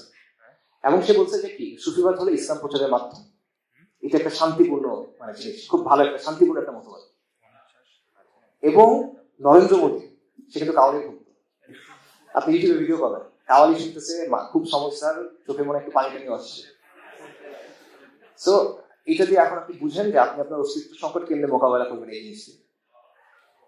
আসলে বিষয়টা সিম্পল, বিষয়টা হলো যে ইসলাম মানে কি? আত্মসমর্পণ, আল্লাহ সুবহানাহু ওয়া তাআলার সামনে, শরিয়ার সামনে, আল্লাহর কাছে আত্মসমর্পণ করা। একজন মুসলিম আল্লাহ আযজা ওয়া জাল এবং তার রাসূলের সিদ্ধান্তের সামনে নিজেকে সমর্পণ করবে, যেটা আল্লাহ বলছেন সেটা। এত বেশি করার দরকার নেই আমার, আবেগ, সংস্কৃতি, পূর্বপুরুষ, এই সেই হ্যান ত্যান দরকার নেই। আল্লাহ আযজা ওয়া জাল ফলাফল নির্ধারণ করেন, উনি ঠিক করে রাখছেন, উনি দেখতে চান আপনি তার কথা মতো চলেন কি। ফিজিবিলিটির জায়গা থেকে একটা প্রশ্ন আছে, মানে এটা আসলে টেকসই হবে না। কেন হবে না? দেখেন এই যে কালচারাল মুসলিম পরিচয় যেখানে আসলে ইসলাম নাই, এটা আসলে ঠিক না, এটা প্রমাণ আছে। এটা প্রমাণ হলে যাদের কথা বললাম, কাজী মোতাহার হোসেন সাহেবদের কথা বললাম না, আপনি ছবি দেখেন, গুগল করেন, দেখে মনে হবে আলেম, মনে হবে আপনার দেখে, দাঁড়িয়ে আছে, টুপি আছে, সুন্দর চেহারা, কিন্তু আসলে কি তাদের পরবর্তী প্রজন্মের কি অবস্থা? তাদের হাত দিয়ে কিন্তু এই বাঙালি জাতীয়তাবাদ তৈরি হয়েছে, যেটা একদম কমিউনিজমের দিকে চলে গেছে, তাই না? এবং বাংলাদেশে এরকম অনেকের নাম বলা যায়। আমি এক জায়গায় বলতেছিলাম যে মুসলিম লীগ যারা করছে তাদের ছেলেদের কি অবস্থা, সব কমিউনিস্ট পার্টি, এই সে হ্যান ত্যান এইসবের নেতা। বাপ করছে মুসলিম লীগ, ছেলে হলো যে বৈদ্যুতিক নগর, বাস্তব। তো আলটিমেটলি আপনি যখন হালাল হারাম বাদ দিয়ে জাস্ট কালচারালি একটা মুসলিম পরিচয় ধরার চেষ্টা করবেন, এটা আসলে টিকে থাকে না। ইমান এভাবে হয় না আসলে, এখানে এইভাবে মানে আল্লাহর সাথে মানে নকল করা যায় না, শর্টকাট নেই, চিট কোড নেই আসলে এখানে। তো আপনি পূর্ণাঙ্গ জীবন বিধান হিসেবে ইসলামকে ধরেন, তখন আপনি থাকতে পারবেন, বাইরে আপনি পারবেন না আসলে। আরেকটা পয়েন্ট আছে, সেটা হলো যে বাংলাদেশি পরিচয়, বাঙালি বনাম বাংলাদেশি। অনেকে মনে করেন ঠিক আছে বাঙালি পরিচয়টা বাদ দিই, আমরা বাংলাদেশে পেলাম, এটাতে অনেক প্রবলেম মনে সলভ করা যাচ্ছে। আমি মনে করি এখানে কোনো প্রবলেম সলভ হইতেছে না আসলে। কেন হচ্ছে না? প্রথম কারণ হলো যে বাংলাদেশে একটা জাতি রাষ্ট্র কেন্দ্রিক পরিচয়, মানে এটা 71-এর সাথে জড়ায় আছে। অর্থাৎ আবার আপনি 71-এ ফেরত যাচ্ছেন, খুব শ্যালো, হালকা, মানে একটা অগভীর একটা পরিচয় আপনার তৈরি হলো 53 বছর আগে, এর আগে কোনো পরিচয় নেই আপনার। আচ্ছা, আরেকটা প্রশ্ন হলো what is the idea of Bangladesh? What does it mean to be Bangladesh? এটি তো ক্লিয়ার না। মানে বাংলাদেশটা আসলে কি? মানে একটা রাষ্ট্র, ঠিক আছে, এটা বুঝছি, একটা সীমানা আছে, মানচিত্র সেট, বাট এটার মানে ওই যে আত্মপরিচয় সংকট যে বলতেছিলাম, এটা স্পিরিটটা কি, এটা কালেক্টিভ অর্থটা কি, এটা প্রকল্পটা কি, এটাই তো ক্লিয়ার না। এটা ক্লিয়ার না দেখে তার আলোচনা করতে হচ্ছে। তো তার মানে তাহলে ওইটা দিয়ে আপনি কি সংজ্ঞায়িত করতেছেন? বাংলাদেশের আইডিয়াটাই তো ক্লিয়ার না। মানে বাংলাদেশকে পুঁজি করে যে পরিচয় তৈরি হবে সেটাও তো আনক্লিয়ার, এটাও সমাধান হইল না। পাশাপাশি জাতি গোষ্ঠীগত পরিচয় আর জাতীয়তা কিন্তু আলাদা জিনিস। একটা হলো এথনিক পরিচয়, একটা হলো ন্যাশনাল পরিচয়। এক্সাম্পল দেখেন, কেউ জাতি গোষ্ঠীগতভাবে কাচি কিন্তু তার ন্যাশনালিটি হলো বার্মিজ। কেউ জাতি গোষ্ঠীগতভাবে বদল, তার ন্যাশনালিটি হলো ভারতীয়। কেউ গোত্রীয়ভাবে মনে করেন কোরাইশি, তামিমি, খাজরাজি, কিন্তু জাতীয়তা হলো কি জর্ডানি, কুয়েতি, সাউদি। এটা কিন্তু আলাদা জিনিস। এই জিনিসটা কিন্তু অনেক সময় সাংঘাতিক হয়ে গেল। একটা উদাহরণ আছে, আমি কুর্দিদের কথা ধরেন। কুর্দিরা 3টা দেশের মধ্যে ভাগ হয়ে আছে, ইরাক, সিরিয়া, তুরস্ক। তো ওরা বলে তুমি ইরাকে হয়ে যাও, ওরা বলে তুমি সিরিয়া শামি হয়ে যাও, ওরা বলে তুমি তুর্ক হয়ে যাও, কিন্তু তুমি তো পারবা না এটা। বরং ওরা এখন আলাদা হতে চায়, এবং ওখানেও কমিউনিস্টরা খুব গালে বসে। ভারতের 7 সিস্টার্সের কথা দেখেন, সেম। এগুলোর জন্য কিন্তু তাদের মধ্যে বারবার দশকের পর দশক সমস্যা হচ্ছে। এবং পাকিস্তান আফগানিস্তানের কথা চিন্তা করেন, ডুরাল লাইনের 2 দিকে আফগান গোত্র আছে, পশতুন গোত্র আছে। তারা কিন্তু বলে না যে আমি পাকিস্তানি আর আমি আফগান, ওরা বলে আমি পশতুন। পশতুনটা হলো তার জাতি গোষ্ঠীগত পরিচয়। পাকিস্তান, আফগানিস্তান এগুলো হলো ন্যাশনালিটি।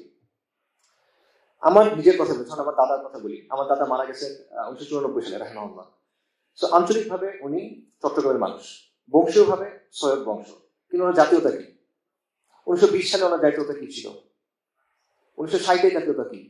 1990 জাতীয়তা কি? একটা মাসে পরিচয় কয়েকবার চেঞ্জ হয়। একটা দেশ ছিল যুগোস্লাভিয়া, 1918 সালে তৈরি হয়েছে, 1992 সালে ভেঙে গেছে। তো ওই দেশের পরিচয় কয়েকবার চেঞ্জ হয়েছে। কারণ 1915 সালে জন্ম, 1995 মৃত্যু, তার পরিচয় কয়েকবার চেঞ্জ হলো। কেমন আসলে মনে করেন, ইভেন আমাদের খিলাফার সময়ের কথা চিন্তা করেন। উমাইয়াদের খিলাফা ছিল, আব্বাসীদের খিলাফা ছিল, উসমানীরা তারপর আসছে। তো উমাইয়া থেকে যখন আব্বাসীরা আসছে, কারো পরিচয় কি চেঞ্জ হয়েছে? না, তার পরিচয় 2টা, সে মুসলিম আর গোত্রীয় একটা পরিচয় তার ছিল, সে কোরাইশি বা ওরেবার, সে একটা তামিমি, ওরেবার এটসেট্রা। এগুলো তো চেঞ্জ হয় না। তার বায়াত চেঞ্জ হয়েছে, কিন্তু তার পরিচয় চেঞ্জ হয় না। রাজনীতির সাথে তার পরিচয় কিন্তু চেঞ্জ হয় না, কিন্তু এখানে তো চেঞ্জ হবে। আপনার আমার চোখের সামনে এগুলো করতেছে। পাশাপাশি এই জাতি রাষ্ট্রের সাথে পরিচয় যে ধারণাটা জড়ায় দেওয়া, জাতি রাষ্ট্রই চূড়ান্ত কর্তৃপক্ষ, তার প্রতি সবচেয়ে বেশি আনুগত্য থাকতে হবে এবং এটাই পরিচয়ের ভিত্তি হতে হবে। এর সাথে ইসলামের একটা সমস্যা আছে, বড় ধরনের সমস্যা আছে। ঠিক আছে? কারণ আধুনিক জাতি রাষ্ট্রে রাষ্ট্রকে সবকিছুর উপরে রাখা হয়, সবকিছুর উপরে। সবচেয়ে বেশি আনুগত্য রাষ্ট্রের প্রতি, সবচেয়ে বেশি পবিত্র রাষ্ট্র এবং সবচেয়ে বেশি কর্তৃত্ব রাষ্ট্রের, এটা সব। এবং যে কাজ অন্য ক্ষেত্রে বৈধ না, এটা রাষ্ট্রের জন্য বৈধ। চিন্তা করেন, আপনি পরিবারের জন্য কাউকে খুন করতে পারবেন, এটা অপরাধ। বংশের জন্য পারবেন না, অঞ্চলের জন্য পারবেন না, গোত্রের জন্য পারবেন না, মতাদর্শের জন্য র্যাডিক্যাল, ইসলামের জন্য জঙ্গি। আচ্ছা, রাষ্ট্রের জন্য দেশপ্রেমী, বিক্রম, তাই? তার মানে সে বোঝা দেয় তখন আপনাকে চূড়ান্ত আনুগত্য কার প্রতি? রাষ্ট্রের প্রতি, দেশ ও জাতির প্রতি। তো এই জিনিসের সাথে ইসলামের মৌলিক একটা দ্বন্দ্ব আছে। আঞ্চলিক পরিচয়, বংশীয় পরিচয়, এগুলা উম্মার মধ্যে ছিল 1300 বছর, কোনো সমস্যা হয়নি, কোনো প্রবলেম হয়নি এখানে। কিন্তু যখনই আপনি জাতীয়তাবাদ করতেছেন, জাতি রাষ্ট্রকেন্দ্রিক যে পরিচয়, তখনই প্রবলেম তৈরি হচ্ছে। এবং এটা উম্মার বর্তমান সমস্যা, বড় একটা সমস্যা। আচ্ছা, সামারিটা হলো যে বাংলাদেশি কেন্দ্রিক যে রাষ্ট্র, এটি আসলে মানে পরিচয়, বাংলাদেশি পরিচয়, এটা আসলে সলিউশন আপনাকে দিতে পারতেছে না। কেন? প্রথমত, এটা একটা শ্যালো পরিচয়, এটা 1971 পেছনে যেতে পারতেছে না। দ্বিতীয়ত, বাংলাদেশ আসলে কি এবং বাংলাদেশকে কেন্দ্র করে যে পরিচয়, এটা অর্থই বাকি, এটাও ক্লিয়ার না। তৃতীয়ত, জাতি রাষ্ট্রের যে ধারণা, সবকিছুর উপরে রাষ্ট্র, সবার উপরে রাষ্ট্র সত্য, তাহার উপর নাই, এই জিনিসের সাথে ইসলামের মৌলিক সংঘর্ষ বিদ্যমান। আচ্ছা, তাহলে সমাধানটা কি? বিকল্প পরিচয়টা কি হতে পারে? সমাধানটা আমি বুঝতে করি, আমাদের আত্মপরিচয়ের সমাধান একটাই, সেটা হলো ইসলামকে আঁকড়ায় ধরা, মুসলিম পরিচয়কে আঁকড়ায় ধরা। আপনি চিন্তা করেন, হিন্দুত্ব থেকে উঠে আসা যে বাঙালি পরিচয়, এটার মোকাবিলা আপনি কি দিয়ে করবেন? ইসলাম দিয়ে। আপনি সেকুলার লিবারেল আইডিওলজির মোকাবিলা করতে চান, আপনি কোন আদর্শ আছে যেটা মোকাবিলা করতে পারবেন? ইসলাম দিয়ে। আপনি একটা সাস্টেইনেবল আত্মপরিচয় তৈরি করতে চান, টেকসই, যেটা 100 বছর টিকে থাকবে, 1000 বছর টিকে থাকবে, এটা কোন জিনিস দিয়ে পারবেন? ইসলাম দিয়ে। আপনার সামনে এক্সিস্টেন্সিয়াল থ্রেট আছে, আরএসএস আছে, হিন্দুত্ববাদ আছে, সম্প্রসারণবাদী আছে, কুকি চীন আছে, অমুক আছে, তুমুক আছে, কি দিয়ে আপনি তার সাথে মোকাবিলা করবেন? ইসলাম দিয়ে। এবং এই পরিচয়টা আঁকড়ে ধরে বারবার আপনার পূর্বপুরুষরা ইংরেজের বিরুদ্ধে উঠে দাঁড়াইছে। বালাকোট থেকে বারাসাত কি নিয়ে উঠে দাঁড়াইছে? ইসলাম নিয়ে। শামেলি থেকে সিত্তানা কে নিয়ে উঠে দাঁড়াইছে? ইসলাম নিয়ে। তিতুমির থেকে শরিয়তুল্লাহ কি নিয়ে দাঁড়াইছে? লা ইলাহা ইল্লাল্লাহ, এটা নিয়ে বারবার। এবং ইসলাম এবং এই পরিচয়টা নিয়ে আরবের একটা কোণা থেকে বের হয়ে সাহাবায়ে কেরাম অর্ধেক বিশ্বের উপর কর্তৃত্ব পাইছেন। কায়েম করেন, পাইছেন, আল্লাহ দিয়েছেন তাদেরকে এটার কারণে। সো আত্মপরিচয় হিসেবে ইসলামকে আঁকড়ে ধরা, এটা ছাড়া আমি মনে করি আর কোনো সলিউশন আসলে নাই আমাদের জন্য। এটা যখন আমরা বলি তখন একটা প্রশ্ন আছে, কয়েকটা প্রশ্ন আছে। একটা প্রশ্ন হলো যে তাহলে লোকাল বাঙালি পরিচয় কি হবে? আরেকটা প্রশ্ন আসবে যে এভাবে কি একটা পরিচয় জাস্ট গ্রহণ করা যায় কিনা? আরেকটা প্রশ্ন আসতে পারে যে অন্য ধর্মের যারা আছে তাদের কি হবে? তারা তো মুসলিম ভিতরে, আপনি জোর করে তাদের মুসলিম বানাইতে যাচ্ছে, এরকম কিছু। এই প্রশ্নগুলো আসলে ওইভাবে কোনো প্রবলেমেটিক ইস্যু আসলে না। কেন না? সেটা হলো প্রথম প্রশ্নের কথা চিন্তা করেন যে লোকাল বাঙালি পরিচয় কি হবে। এই প্রশ্ন উত্তর আমরা অলরেডি দিয়ে দিচ্ছি। ইসলাম দীনুল ফিতরা, যেটা সাথে সাংস্কৃতিক এটা গ্রহণ করেন, কোনো প্রবলেম নেই। ভাষাভিত্তিক বাঙালি পরিচয়, অঞ্চলভিত্তিক বাঙালি পরিচয়, জাতি গোষ্ঠীগত বাঙালি পরিচয় গ্রহণ করেন, নো প্রবলেম। শরিয়ার সীমার মধ্যে বৈচিত্র্যের সুযোগ ইসলামে আছে। ফিকহের ক্ষেত্রে উর্ফের ব্যাপারে উর্ফকে গ্রহণ করা হয়, উর্ফকে আমলে নেওয়া হয়। কাজে আপনাকে আরব হয়ে যেতে এটা কিন্তু বলে নেই, আপনি আরব হয়ে না, কোনো সমস্যা নেই। কিন্তু আপনি শরিয়ার সীমার ভেতরে থাকেন, সুন্নাহকে প্রাধান্য দেন, যেটা হারাম ওটা ছেড়ে দেন, যেটা বিদআত ওটা ছেড়ে দেন। এই প্যারামিটারের আন্ডারে আপনি যা ইচ্ছা করে দেন, কোনো সমস্যা নেই। সো ইসলাম এখানে অ্যাকোমোডেশন, ইসলাম যেমন ওভারথ্রো করতে পারে, ইসলাম অ্যাকোমোডেট করতে পারে। সো আপনি এখানে কোনো প্রবলেম নেই। ইসলাম গ্রহণ করলে আপনার স্থানীয় পরিচয় মুছে যাবে, আপনি আর বাঙালি থাকতে পারবেন না, আপনার বাংলা ভাষা থাকবে না, এগুলো ননসেন্স কথাবার্তা। আপনি থাকেন, কোনো প্রবলেম নেই। এবং আল্লাহ বনি আদমকে তো বৈচিত্র্য সহ সৃষ্টি করছেন। আচ্ছা, এটা হলো একটা বিষয়। আরেকটা হলো যে জাস্ট এভাবে পরিচয় কি তৈরি করা যায়, এভাবে গ্রহণ করা যায়? পরিচয় কি পোশাকের মতো আমি একটা পরিচয় গ্রহণ করবো? আচ্ছা, এখানে আসলে অনেক একাডেমিক আলোচনা করার সুযোগ আছে, বাট সহজ অ্যান্সার হলো যে হ্যাঁ, পরিচয়ের ব্যাপারটা আসলে এরকম। যেমন ধরেন একজন রাষ্ট্রবিজ্ঞানী আছে বেনেডিক্ট অ্যান্ডারসন, এবং একটা বিখ্যাত বই আছে ইমাজিন কমিউনিটিস, এটা হলো ন্যাশনালিজম নিয়ে। ওটার মূল বক্তব্য হলো যে এই যে আধুনিক জাতিরাষ্ট্র কেন্দ্রিক যে পরিচয়গুলা, বাংলাদেশি, ভারতীয় বা এটসেট্রা, ইংলিশ, জার্মান এটসেট্রা, এইগুলো আসলে মানুষের বানানো কিছু পরিচয়, কৃত্রিম পরিচয়, এবং মানুষ এগুলো নিজেদের বিশ্বাস এবং স্বার্থ অনুযায়ী তৈরি করে। এবং একই কথা আপনার ফ্রেন্ডস ফলোয়ার নাম অনেকে শুনতে পারেন, পোস্ট কলোনিয়াল থিঙ্কার, তার একটা কথা আছে যে উনি একটা কনসেপ্টের কথা বলছে, এটা ন্যাশনাল কনসিয়াসনেস। ঠিক আছে, ন্যাশনাল কনসিয়াসনেস মানে কি? যে যখন একটা দেশ উপনিবেশবাদ থেকে মুক্ত হবে, মানে কেউ এসে তাকে দখল করে রাখছিল সেখান থেকে মুক্ত হবে, তখন একটা নতুন আইডেন্টিটি ক্রিয়েট করে তার এখান থেকে বের হতে হয়। মানে এখানে আইডেন্টিটি ক্রিয়েশনের কথাটা আছে, যে আইডেন্টিটি ক্রিয়েট করতে হয়, যেটা তৈরির বিষয়। সহজভাবে বলি, এর মানে হলো আধুনিক যে পরিচয়গুলো আছে এগুলো অলরেডি কৃত্রিম পরিচয়, এগুলো অলরেডি মানুষের বানানো পরিচয়। ঠিক আছে, এগুলো আর্টিফিশিয়াল কনস্ট্রাক্ট, এবং মানুষ এগুলো তার বিশ্বাস ও স্বার্থ অনুযায়ী তৈরি করে। এবং এই যে পরিচয় নির্মাণের যে প্রক্রিয়া, এটা কখনো নিরপেক্ষ হয় না। এখানে স্বার্থের একটা ভূমিকা থাকে, এখানে রাজনৈতিক হিসাব নিকাশ থাকে, এখানে সমাজের একটা ভূমিকা থাকে, অর্থনৈতিক থাকে, এরকম অনেক কিছু থাকে। এবং এটা সোশিওলজিতে, অ্যানথ্রোপলজিতে এটা একসেপ্টেড কথা, এটা আমার কথা না, একাডেমিতে একসেপ্টেড কথা। তো পয়েন্টটা কি? পয়েন্টটা হলো যে আপনি একটা পরিচয় তৈরি করে এটা গ্রহণ করছেন অলরেডি, সেটা হলো বাঙালি পরিচয়। এটা আমি অলরেডি দেখাই আপনাদেরকে, যে একটা তৈরি করা পরিচয় আপনি গ্রহণ করছেন, আপনি মনে করছেন এটা সর্বজনীন, এটা চিরন্তন, সারা জীবন মনে এরকম ছিল। আদম আলাইহিস সালাম যখন পৃথিবীতে আসছে তখন মনে এটা ছিল না, এটা মানুষ তৈরি করে গেছে, এবং খুব বেশি দিন হয় না তৈরি করে গেছে। এবং এটাকে ইউজ করে বারবার আপনাকে অপর বানানো হচ্ছে, বারবার আপনাকে বহিরাগত বলা হচ্ছে, বারবার আপনাকে উগ্রবাদী বলা হচ্ছে, বারবার আপনাকে ভিনদেশী খারিজি বলা হচ্ছে, আপনাকে রাজাকার বলা হচ্ছে, মৌলবাদী বলা হচ্ছে, কাশিবাদী বলা হচ্ছে। এই সবকিছু এই পরিচয় দিয়ে হয়েছে, যেটা কিছু মানুষ তৈরি করে আপনাদের উপর চাপাই দিচ্ছে। কাজেই সচেতন ভাবে ইসলামকে এক্সক্লুড করে পৌত্তলিকতা সাংস্কৃতিক রূপ হিসেবে যদি একটা পরিচয় গ্রহণ করা যায়, তাহলে উল্টাটা কেন করা যাবে না? কেন ইসলামকে ধরে আপনি একটা পরিচয় গ্রহণ করতে পারবেন না? ওইটা করা এটা আপনি কেন পারবেন না? প্রবলেমটা কোন জায়গায় আসলে? পরিচয় যদি কনস্ট্রাক্টেডই হয়, পরিচয় যদি মানুষের বানানোই হয় এই ধরনের পরিচয়, তাহলে আপনি সঠিক ভিত্তির উপর পরিচয় বানান, ফালতু ভিত্তি বাদ দিয়ে। প্রবলেম কই? এবং এটা কিন্তু উদাহরণ আছে, আমি একটা সহজ উদাহরণ দিই বোঝার জন্য। পরিচয় সংস্কৃতি যে মানুষ তৈরি করতে পারে, এটা এক্সাম্পল হলো বাংলাদেশে বর্তমানে পুরুষদের প্রধান পোশাক কি বলেন? একটা হলো লুঙ্গি, একটা হলো প্যান্ট শার্ট। লুঙ্গি আছে এখনো, ঠিক আছে। প্যান্ট শার্ট কাদের পোশাক? প্যান্ট শার্ট বাঙালিদের পোশাক? প্যান্ট শার্ট এখানকার মানুষের পোশাক ছিল না, এটা ইউরোপিয়ানদের একটা পোশাক, ফিলিপিনদের পোশাক, রাইট? আচ্ছা, কিন্তু এটা মানুষ গ্রহণ করে নিয়েছে, এটা কলোনিয়ালরা এসে আমাদের দেখাইছে, ওদের দেখা দিয়ে করে আপনি চাইছেন যে হ্যাঁ আমি তো সাহেবদের মতো হবো, আপনি পড়ছেন, এখন এটা আপনি নিজের পোশাক মনে করতেছেন। ব্যাপারটা তো এইটাই, বাস্তবতা তো এইটাই, তাই না? তো এখন আপনি বলতে পারেন ঠিক আছে ভাই, এটা পড়তে পড়তে এখন নর্মালাইজ হয়ে গেছে, এগুলা কেউ এখন আর ওদের অনুকরণে পড়ে না, পড়তে তার ভালো লাগে, অভ্যস্ত সে, এই জন্য। তো এটাকে এখন নেতিবাচক মনে করার দরকার নেই, এটাকে বদলানোর দরকার নেই। ঠিক আছে, হ্যাঁ দরকার নেই, এটা রাখা যাবে। আচ্ছা, তার মানে কি? মানে হলো একটা জিনিস বাইরে থেকে আসছে, আপনি ইচ্ছে করে চুজ করছেন, ওটা এখন আপনার সংস্কৃতির অংশ হয়ে গেছে, ওটা আপনার পোশাকের অংশ হয়ে গেছে। তো এটা যদি প্যান্ট শার্টের ক্ষেত্রে হয়, এটা যেই পোশাকগুলোকে আপনারা আরবের পোশাক বলেন সেগুলোর ক্ষেত্রে হইতে পারে, সমস্যা করি। আপনি জেনে বুঝে কলোনাইজারের পোশাক নিয়েছেন, যে এসে আপনার জমি দখল করছে, আপনার মা বোনকে রেপ করছে, আপনাকে গোলাম বানায় রাখছে, আপনি এত তালেবর যে আপনি তার পোশাকটাই গ্রহণ করছেন। আর আপনার রসুলের যে পোশাক, আপনার সাহাবাদের যে পোশাক, রসুল সাহাবাদের যে পোশাক, আপনার ইমামদের যে পোশাক, সালাফুস সালেহের যে পোশাক, ওটা গ্রহণ করেন, সমস্যা কি? ওলামায়ে কেরামের যে পোশাক, ওটা গ্রহণ করেন, প্রবলেম কি? ওটা আপনার সংস্কৃতি বানায় ফেলুন আপনি, সমস্যা কি? একই তো জিনিস। আপনি খারাপ জিনিসটা বাদ দেন, ভালো জিনিসটা নেন, প্রবলেম নাই তো কোনো। তো ইসলাম এখানে আসলে যে প্রবলেম কথাগুলো বলে এগুলো আসলে প্রবলেম না। আরেকটা কথা যেটা বলা হয় যে অমুসলিমদের কি হবে, আমরা কি জোর করে মুসলিম বানাবো? না, তাদের জোর করে মুসলিম বানানোর কিছু নেই।